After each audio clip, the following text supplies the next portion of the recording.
उत्तराखंड के मुख्यमंत्री पुष्कर सिंह धामी का कहना है कि राज्य के लोगों को आत्मनिर्भर बनाने के लिए सेब के बगीचे भी लगाए जा रहे हैं ताकि लोगों को बागवानी के जरिए रोजगार मिलेगा और वे घर और गांव में ही रहकर अच्छी कमाई कर सकेंगे। बागवानी के क्षेत्र में हम लोगों ने यह भी तय किया है कि अगले सालों के अंदर हम 1000 नए बगीचे बनाने का काम भी हमारी सरकार और लोगों के सहयोग से हम करेंगे। क्योंकि मैं अभी हिमाचल गया था, हिमाचल के चुनाव में लगातार 10-15 दिनों तक वहाँ जाना हुआ। भाइयों बहनों, मुझे देखते हुए बड़ा अच्छा लग रहा था कि हमारे यहाँ भी उसी प्रकार का वातावरण है, उसी प्रकार की जलवायु, उसी प्रकार का सारा हमारा भौगोलिक स्ट्रक्चर है।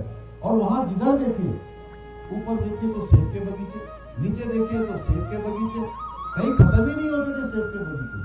और मैंने पूछा कि यहाँ पर एक जो सेब के उत्पादक है कितना तक कमा लेते हैं, तो बोले एक साल में 3-3 करोड़ रुपया तक एक सेब के उत्पादक कमा रहे हैं।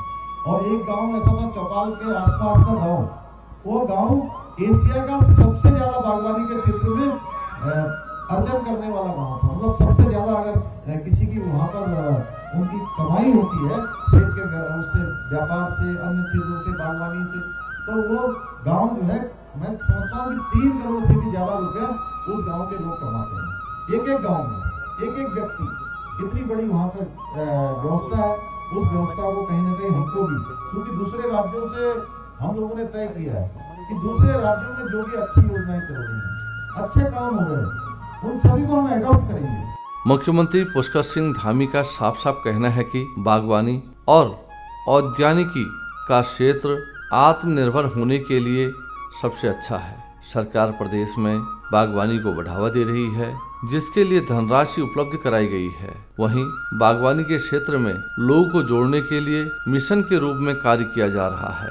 खासकर प्रदेश में एप्पल और कीवी को बढ़ावा देने के लिए एप्पल और कीवी का मिशन शुरू किया गया है। वहीं दालचीनी और तिमूर के उत्पादन को भी बढ़ावा दिया जा रहा है।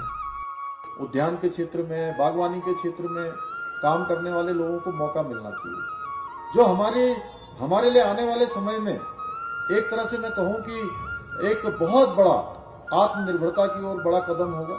उस दिशा में हमने एप्पल मिशन में आज 35 करोड़ रुपए की धनराशि का प्रावधान किया है।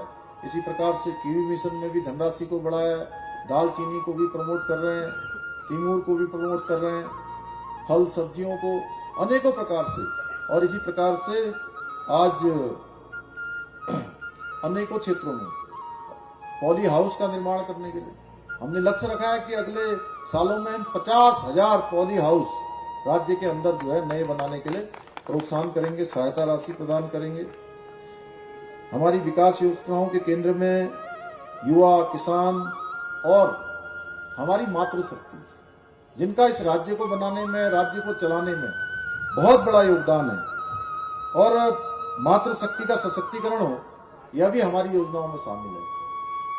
उत्तराखंड में लोगों को आत्मनिर्भर बनाने के लिए प्रदेश की पुष्कर सिंह धामी सरकार अरोमा वैली विकसित कर रही है। इन अरोमा वैली में सुगंधित पौधे लगाए जाएंगे। दरअसल पारंपरिक फसलों को जहां जानवर नुकसान पहुंचाते हैं, वहीं मुनाफा भी काफी कम होता है, लेकिन सुगंधित पौधों की खेती को जानवरों से खतरा कम होता है, जिससे अरोमा की खेती मुनाफे की खेती में तब्दील हो सकती है।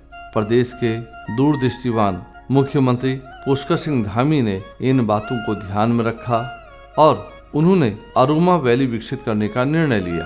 प्रदेश सरकार के इस कदम से राज्य के कई लोगों को नई किस्म की खेती करने को मिलेगी और वे आत्मनिर्भर हो सकेंगे। हमारी सरकार ने 6 अरोमा वैलियां पूरे प्रदेश के अंदर विकसित किए जाने की योजना बनाई है, जिसके तहत नैनीताल और चंपावत जनपद में सिनामन वैली विकसित की जाएगी। जनपद चंपावत में हमारे बनबसा के कंचनपुर को संयोजित करने वाले भारतीय सीमा में 4 किलोमीटर लंबाई में 4 लोन चौड़ीकरण परियोजना हेतु भूमि अधिग्रहण की कार्रवाई वर्तमान में की गई है।